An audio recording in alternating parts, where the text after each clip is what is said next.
ជំរាបសួរ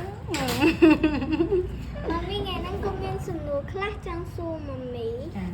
ចង់សួរគេចង់សួរអីគេកូន con trang su tha mami phải dạ bên màn ngày màn khác thở hơi khô វាអាស្រ័យទៅលើពណ៌ដែរប៉ុន្តែពណ៌នេះកូនម៉ាក់ធ្វើយូរបើម៉ាក់រាប់ពីចាប់ផ្ដើមចងគៀតរហូតមកដល់ឥឡូវវាចូលជាង20ថ្ងៃហើយសម្រាប់ពណ៌វាវិញគឺម៉ាក់ប្រើវិធីគេហៅបើភាសាខ្មែរគេហៅត្រឡប់ទៅត្រឡប់មកភាសាអង់គ្លេសហៅអីណាបងអាត្រឡប់ទៅត្រឡប់មកហ្នឹងមានន័យថាបោកត្រឡប់ទៅត្រឡប់មកប្រើពេលវេលាបោកច្រើនដងហើយសម្រាប់ពណ៌នេះគឺម៉ាក់ពេញចិត្តទេអ្វីដែលម៉ាក់គិតថាចង់បានណាតែម៉ាក់នៅរងចាំនៅពេលដែលអ្នកត្បាញយើងគាត់ត្បាញលើកៃតើយើងត្រូវរងចាំរយៈពេល20ថ្ងៃទៀតដើម្បីឲ្យឃើញផលិតផលសម្រាប់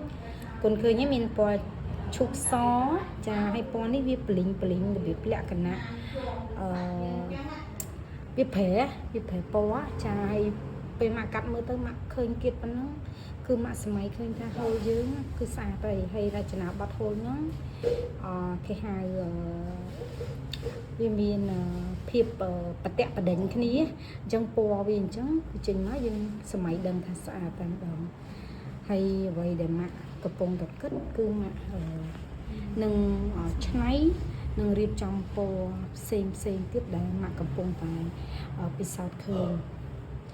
cho mami prao màn po để អានេះមែនអូម៉ាមីប្រើ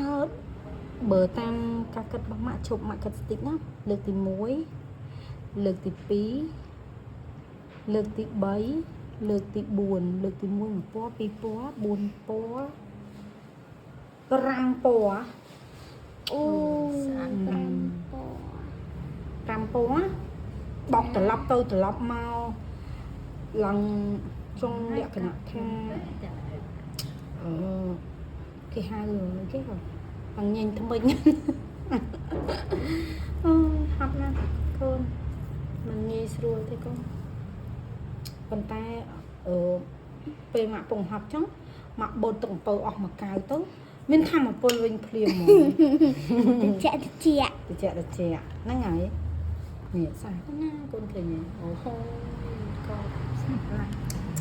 ស្អាតជាទីគាត់ចិត្តអរគុណណាវតីណា ចាអរគុណអូនពូមីងនិងបងប្អូនបងទាំងអស់គ្នាដែលបានមើលវីដេអូអូនពីដើមដល់ចប់បើសិនជាអូនពូមីងចង់កាត់អាវរ៉ូបឬក៏អ្វីផ្សេងអូន